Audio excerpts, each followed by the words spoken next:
Story RH, le podcast RH qui ne vous raconte pas d'histoire. Bienvenue à toutes, bienvenue à tous. History is made of stories.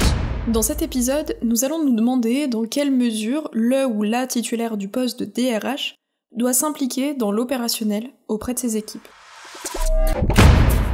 Prends de la hauteur, petit scarabée, rattache ça à un enjeu stratégique, comme dirait l'autre.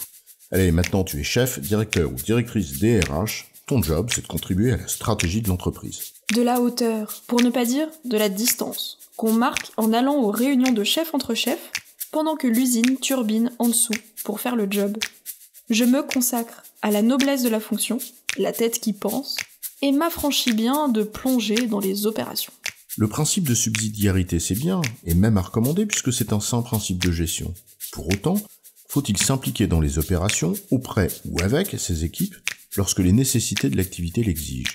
DRH entre stratégie et opération, c'est quoi l'histoire ? La question n'est pas si anodine qu'il y paraît.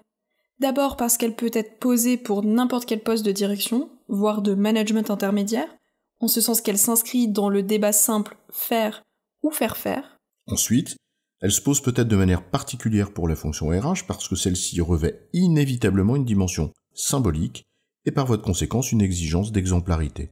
Quand on prône un certain modèle de leadership et qu'on met en place des programmes de développement pour les managers, autant en témoigner soi-même.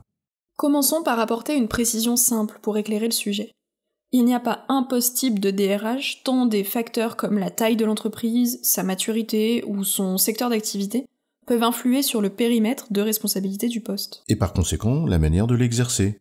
Endosser la responsabilité de DRH dans une petite entreprise expose inévitablement beaucoup plus à la nécessité de mettre la main à la pâte, faute de ressources. Là où, peut-être, je dis bien peut-être, les fonctions d'état-major dans des headquarters de grands groupes ont souvent une armée de ressources bien plus fournies et offrent bien des occasions d'être éloignés, et parfois ça en arrange bien quelques-uns, des vicissitudes de ce qu'on a vite fait d'appeler le terrain. Cette précision posée, on peut en suggérer une deuxième, qui relève de la dimension managériale du poste. Le poste de DRH est un poste de management à qui les principes élémentaires du management s'imposent comme à n'importe quel autre manager. C'est peut-être ici l'occasion de renvoyer aux fondamentaux du rôle de manager, mais surtout de tordre le cou à deux idées reçues, qu'on peut entendre ici ou là. La première, même si elle n'éclaire pas particulièrement la question posée en introduction, c'est cette croyance de certains qu'il n'est pas vraiment nécessaire de connaître le métier de celles et ceux qu'on manage, au motif que manager serait un métier en soi. C'est une connerie, t'as pas besoin d'en être un expert évidemment, mais c'est juste une question de pertinence et donc de crédibilité. Tu n'es pas le patron d'un resto sans rien connaître aux produits ou aux techniques de cuisson, t'es pas, certes, un expert du kamado, du four à vapeur ou de la cuisson sous vide, mais t'en comprends la portée et ce dont il s'agit. Bref, tu n'es pas DRH si tu ne connais pas l'ARH. Ok, seconde idée reçue sur le management. Ne t'abaisse pas à donner du collier en mettant la main à la pâte. Tu es là pour manager, pas pour faire le job de ceux que tu manages. Bref, la tête hors de l'eau, laisse les autres pédaler dans la soute. Seconde connerie. Évidemment que lorsque c'est nécessaire, tu files un coup de main.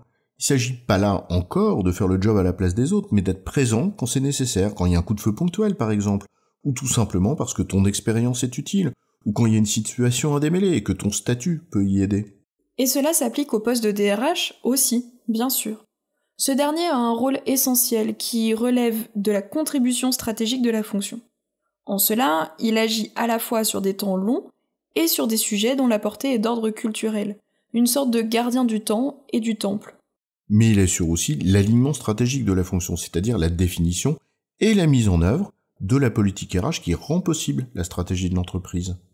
En cela, sa responsabilité ne se limite pas à définir les axes politiques, mais aussi à en garantir la mise en œuvre dans des contraintes de ressources et de temps déterminées.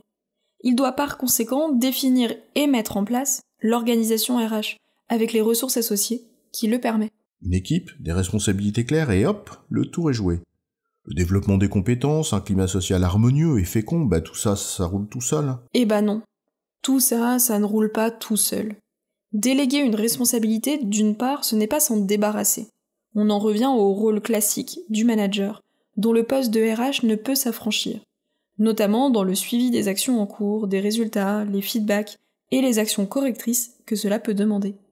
Et d'autre part, au-delà de cette dimension de management individuel avec celles et ceux qui lui reportent en direct, il faut aussi animer l'équipe RH, la faire vivre, s'assurer de la cohérence transverse des actions, remobiliser. Il ne s'agit pas là de la seule dimension de leadership qui incombe à tout rôle de manager, mais bien d'une dimension technique RH. Veiller à ce que les concepts maniés par les uns soient cohérents avec les autres. Par exemple, la notion de compétence transverse à la quasi-totalité des pans d'activité RH. Mais c'est aussi veiller à ce que les choix de court terme de l'un des domaines ne viennent pas insulter le moyen terme ou le long terme d'un autre domaine RH et par conséquent introduire des dissonances dans la politique RH dans son ensemble. Ajoutons peut-être enfin un dernier élément. C'est en faisant qu'on nourrit sa vision. Faute de quoi, on a vite fait d'être hors sol.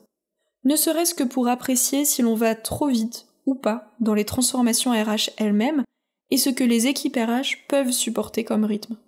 En résumé, exercer un poste de DRH suppose une dimension stratégique, mais celle-ci ne se limite pas à la conception d'une politique, mais aussi dans sa mise en œuvre, ce qui demande de s'impliquer un minimum dans les opérations, ne serait-ce qu'à des fins de cohérence, et pour ne pas être hors sol. J'ai bon, chef ? Oui, tu as bon, mais on va pas en faire toute une histoire. Story RH, le podcast RH qui ne vous raconte pas d'histoire. Retrouvez tous les épisodes sur storyrh.fr.